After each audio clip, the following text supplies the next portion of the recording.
Aquí hubo afectación a la industria en general y al comercio del país. Aquí hubo afectación a nivel nacional del turismo.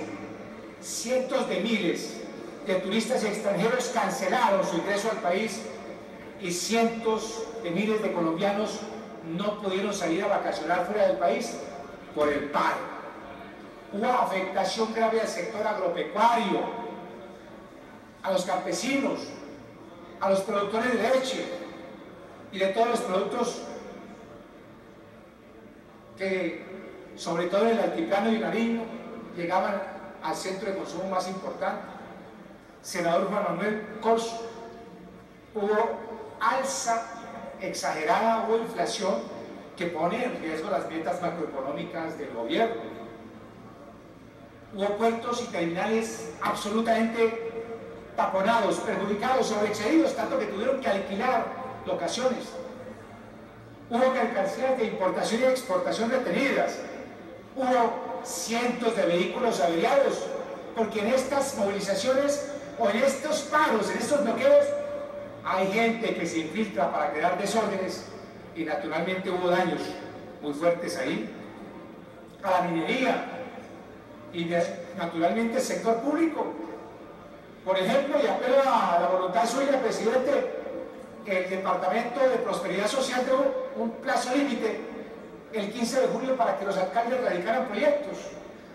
La directora no ha permitido que se flexibilicen para el caso de Boyacá y Nariño, porque muchos alcaldes no pudieron venir a radicar sus proyectos para recibir del Estado convenios, recursos de convenios, por el pago.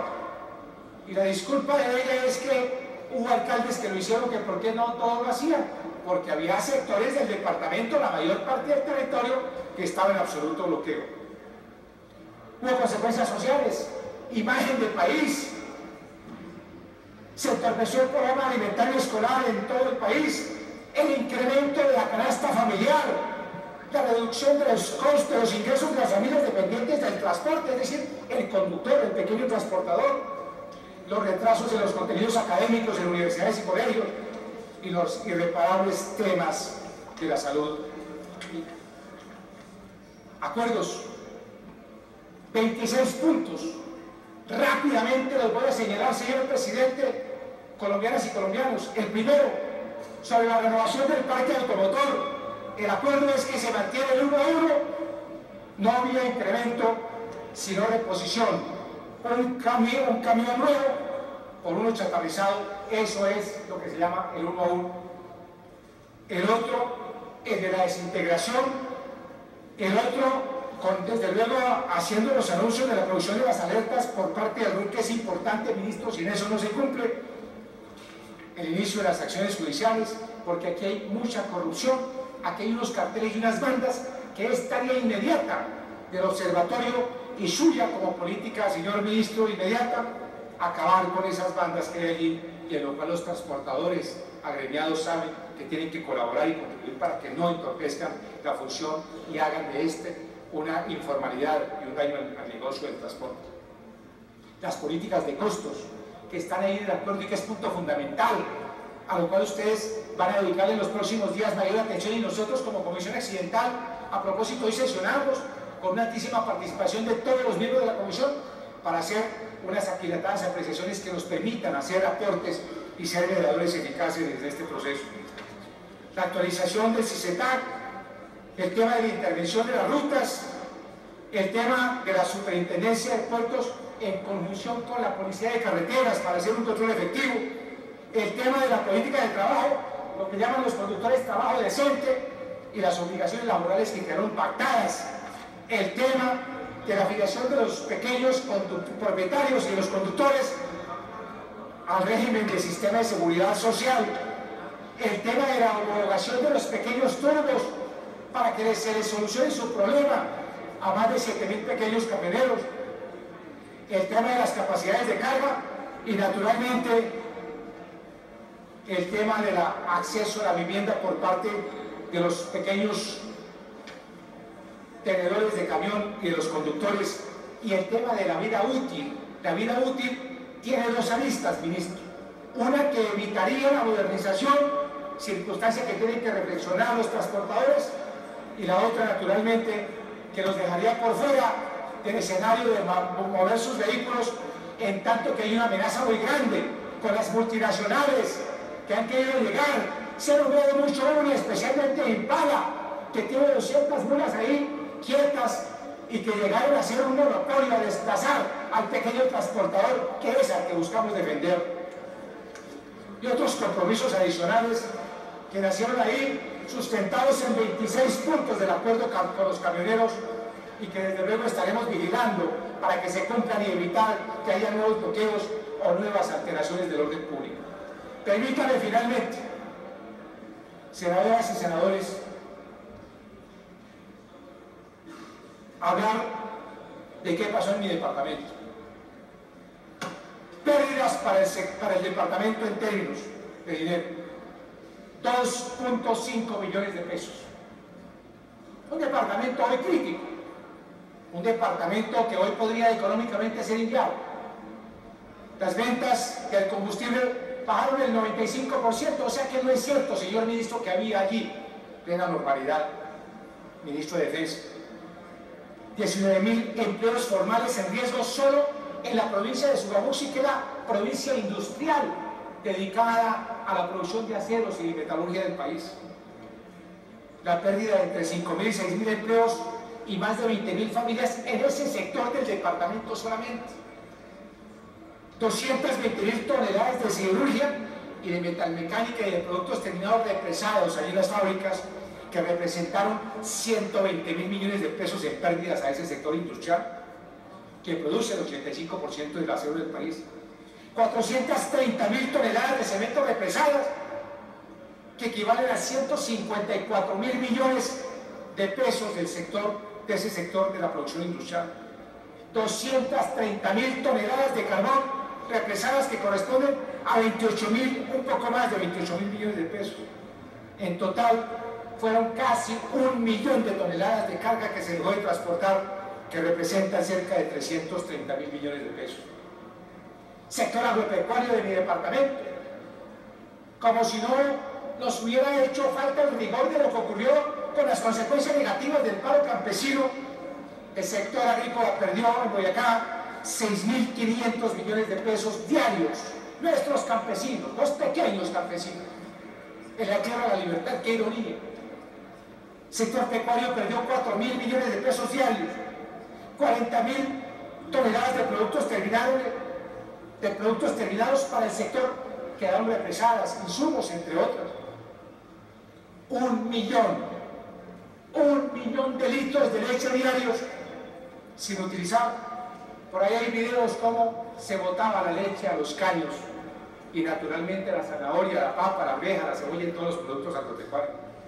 Pérdidas en jornales relacionados con el sector, cerca de 200.000 jornales del pequeño campesino, señor presidente.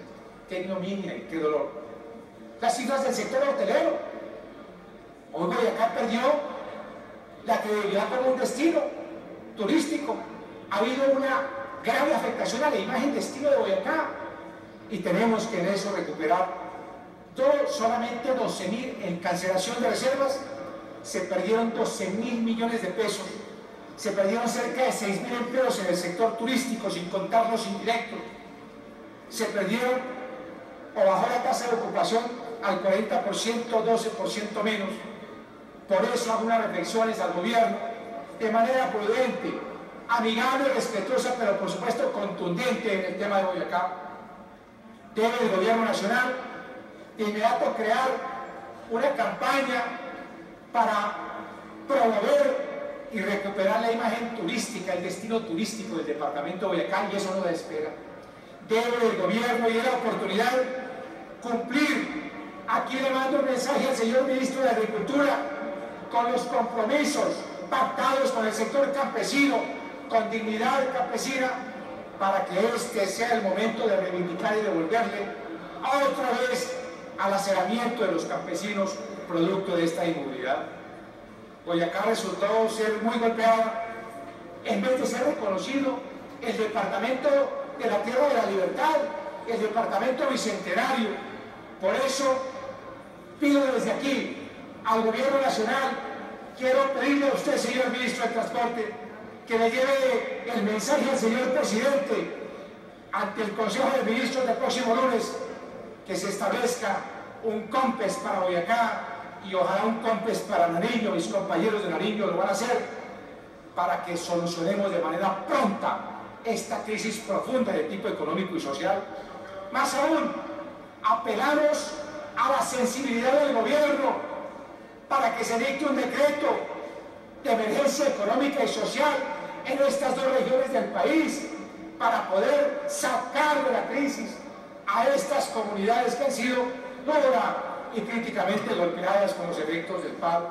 La Corte Constitucional ya falló al respecto y permite que se haga de esa manera. Necesitamos entonces una presencia eficaz, efectiva del gobierno, del presidente con sus ministros. Ojalá se haga el Consejo de Ministros en tierra boyacense y en tierra nariñense. Claro, le daremos pasaporte al ministro de la Defensa, porque él cree que Nariño es de Ecuador y que Boyacá es de Venezuela. Reflexiones finales, señor presidente. El país vivió un paro que afectó mucho la economía, la tranquilidad, que además de eso fue noticia mundial.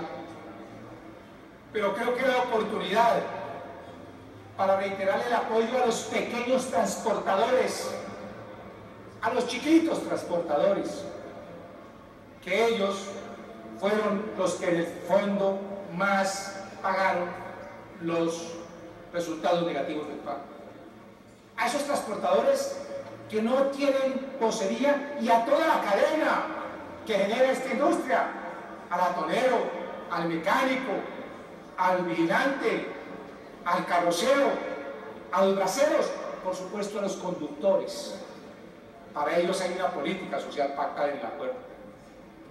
Es a ellos a los que nosotros defendemos, no al que tiene 40, 70 o 200 mulas, porque ese no es el objetivo social del gobierno con este acuerdo. Reflexión adicional: nuestro sector agropecuario y nuestros campesinos, enormemente afectados con el paro camionero, deberán ser reivindicados con el cumplimiento pleno de los acuerdos del año pasado. La necesidad, como una reflexión adicional, de montar una política estructural para el sector del transporte, una reingeniería al sector. Ministro, monte un equipo con usted a la cabeza para que el sector del transporte pueda hacer una reingeniería en la estructura del ministerio.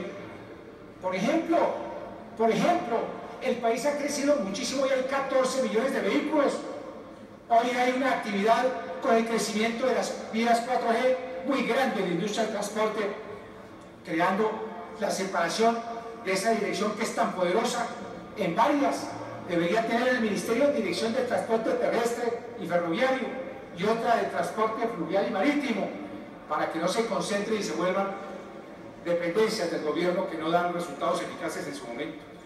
Otra reflexión: el vacío por la falta de funcionamiento de la Agencia Nacional de Seguridad Vial. Presidente, este Congreso aprobó una ley para crear la Agencia Nacional de Seguridad Vial y el año pasado se hizo el lanzamiento de la institución y hoy no está operando, no opera. Su presupuesto está ahí, va a las arcas comunes de Hacienda. El año pasado se perdieron 185.000 millones de pesos en tareas para la seguridad vial. Ojalá la muerte de nuestro compañero Juan Mario Lacerda en un accidente de tránsito no sea parte de esas muertes, 6.000 muertes que en Colombia hay cada año por la falta de seguridad vial, mientras tenemos el recurso, los recursos económicos, el Fondo de Seguridad Vial y la institución para evitar este tipo de accidentalidad que no le deja al país un buen récord. Otra reflexión: los bloqueos, señores senadores. Doctor Hernán Andrade, en el Huila no fue tan grave, pero usted que pasea todo el país supo lo que ocurrió en la patria entera y sobre todo en Boyacá, donde usted tiene amigos. Los bloqueos hoy son un mecanismo que comienza a rechazar la ciudadanía.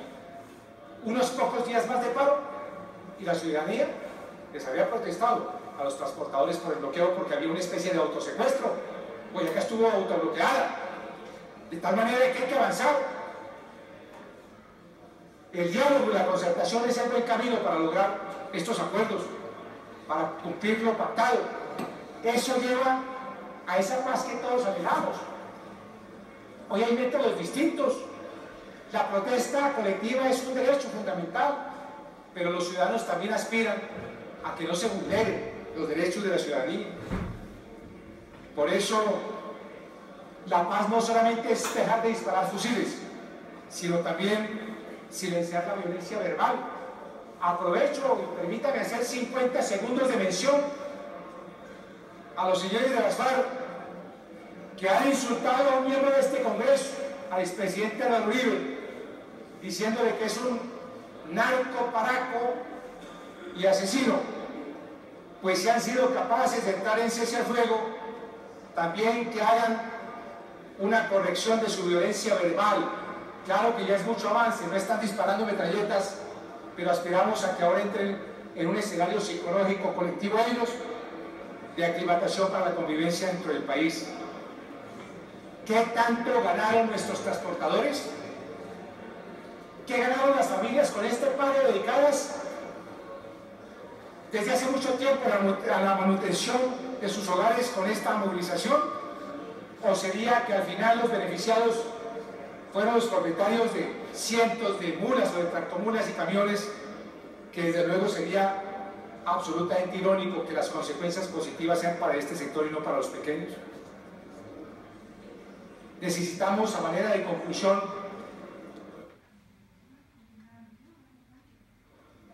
senador, vaya terminando ya porque son otros dos citantes. Espera un minuto, senador. Instalar de manera permanente la mesa de seguimiento, de lo cual la Comisión Accidental los está acompañando. La necesidad de que funcione de inmediato la Agencia Nacional de Seguridad Vial. La necesidad de dotar al doctor Javier Jaramillo a la superintendencia de un régimen con dientes. Lástima que se haya caído en el Congreso de la República, en la Cámara, en el último de las instancias, la creación de la ley del régimen sancionatorio para evitar la intermediación, para evitar la ilegalidad, la informalidad, y que es un instrumento básico y vital para recuperar recursos para el país, para invertirlos en seguridad vial y para que se cree, por ejemplo, el Fondo de Apoyo al Sector Transportador. La necesidad, ministro, de hacerle una reingeniería plena al sector. El cumplimiento de los acuerdos del 21 de julio, vital, sin lo cual no podemos avanzar.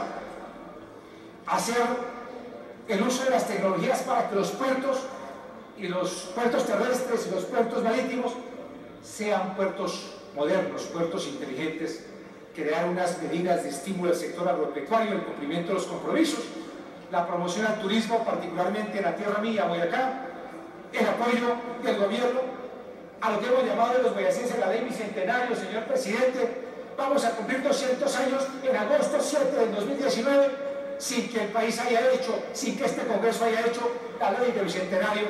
Esperábamos hacerla en este Congreso con la presencia de los gobernadores de Arauca, de Casanare, de Boyacá, de Cundinamarca y del alcalde de Bogotá, pero voy a permitirme desde aquí convocar a todos los senadores, particularmente a todos los que tienen origen e interés directo con Boyacá, Casanare, Cundinamarca y Arauca, a que firmemos el proyecto de ley bicentenario, que será una ley habilitante para recuperar social y económicamente al departamento de Boyacá, la ley bicentenario. Y termino diciendo además que es inminente que el gobierno entienda que el pedimento de la emergencia económica y social es el instrumento del Estado útil, inmediato, para buscar la reivindicación de nuestra gente. Creo, señor presidente, que con esto he cumplido el deber y la obligación, probablemente encarnando a mis colegas, a muchos y a mi bancada, de hacer estas reflexiones, de hacer este debate, para que el país conociera las causas que generaron este paro, las consecuencias dramáticas en el orden económico y social que dieron a los colombianos negativas esta inmovilización, y por supuesto el contenido de los compromisos, para que entre todos nos dediquemos dentro de las condiciones y dentro de nuestros compromisos y el límite de nuestras funciones a buscar soluciones y a buscar el cumplimiento de estos acuerdos, para que este tipo de medidas, sentados en la mesa de concertación, sentados aprovechando los métodos de conversación, sea el camino, el del diálogo, el de la conciliación. Y por eso mi mensaje final al gobierno, que dedique todos sus esfuerzos posibles para que de una manera muy pronta, si es necesario, traer a este Congreso leyes de la República que le den certeza para habilitar esos acuerdos y darle transparencia al proceso y seguridad jurídica, lo haremos. Y a los transportadores que mantengan una actitud de concertación y de conciliación para que entre todos podamos entender que superar esta dificultad, estos son caminos de paz. Muchas gracias. A usted, senador, por el debate. Vamos a abrir el registro para votar la sesión permanente y tiene la palabra la señora Curadora del registro, señor secretario. Gracias, señor presidente.